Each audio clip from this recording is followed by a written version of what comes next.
Hey everybody. In today's video, we are going to do a fun mixed media project with this beautiful detailed bubble background stamp. I have a little strip that I used on an earlier card on the blog, and I just wanted to show you what that pattern looks like. And then I also have these message strips that I'm going to be using. So I'll start with kind of a fun smushed watercolor background using the liquid watercolors. I'm basically doing primaries here to get a good kind of overall sort of rainbow feel. And you can see my dandelion ink is almost gone because it's such a great mixing color for all the other colors that I use it quite a bit. So I'm going to mist both the paper and the watercolor itself just to get it moving and get it to really kind of cover that whole page. What you'll want to remember when you're using a very detailed stamp like this for this technique is that you will want the background actually to be on the darker side. So I'm adding the blue and more of that pink as a second layer over the yellow to sort of darken that up and give myself a little bit more contrast with such a delicate stamp. The other thing you need to remember is all watercolor dries much lighter than it looks when it's wet. And so you'll want to be as bold as you can with that color. Now, I got this fun textured little spot where that red is that's so detailed. You never know what's going to happen when you do these smushing techniques. You never kind of know what's going to pop out at you, but these little red spots look so cool on the finished background that I want to make sure that I preserve those. So you do want to really clean up your area when you're doing this technique before you go on to the next step, because it will transfer. So I'm going to blot some of the darker areas. If you ever have anything that overlaps and you don't like it, feel free to blot, but you can see that texture that I'm talking about there. It's amazing. So as I dry it, you'll see what I mean about how much lighter the color is getting as the paper is drying.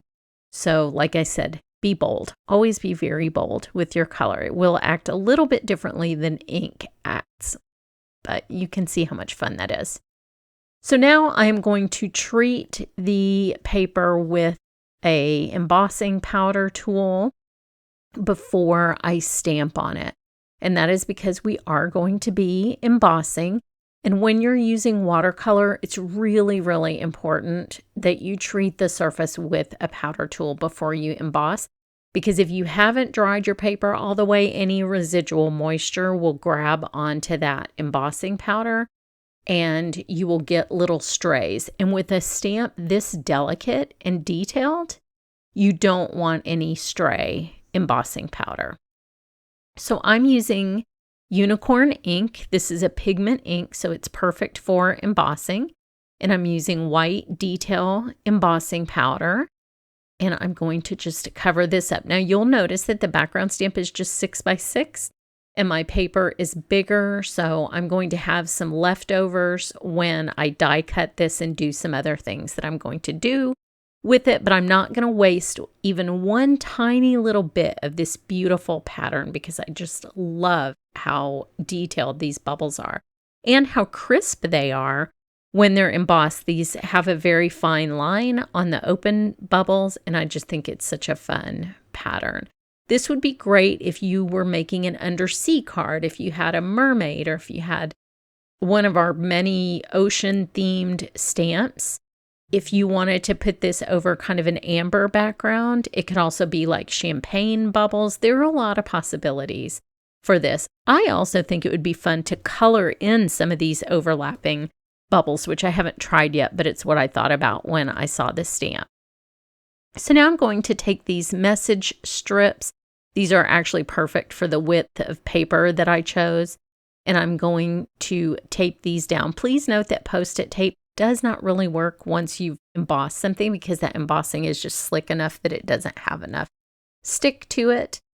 And see what I mean about no waste? I used the pieces that were cut out, the negative space sort of that was left over, and I'm going to use that on a card. You'll see why. There's some great dies that are actually perfect to go with this technique that I'm doing with the little message strips. So the ones that were actually cut out, though, I'm going to do sort of like a modified Bargello technique and just make a little pattern. This is a fun technique that comes from quilting, and you can just kind of stagger similar shapes and layer them next to each other. You can look it up. I actually have a video on the Bargello technique using pattern paper.